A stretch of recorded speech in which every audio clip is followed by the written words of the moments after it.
ياسين والقرآن الحكيم إنك لمن المرسلين على صراط مستقيم تنزيل العزيز الرحيم لتنذر قوما ما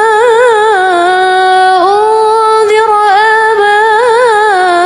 آباؤهم فهم غافلون لقد حق القول على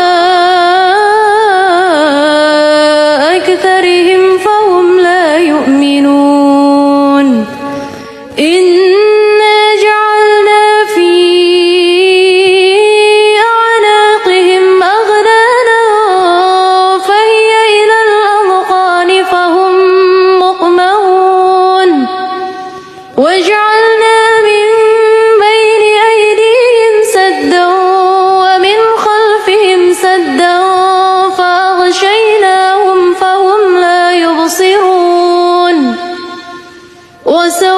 وسواء عليهم أأنذرتهم أم لم تنذرهم لا يؤمنون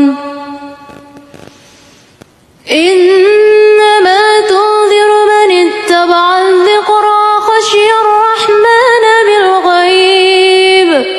فبشره بمغفرة وأجر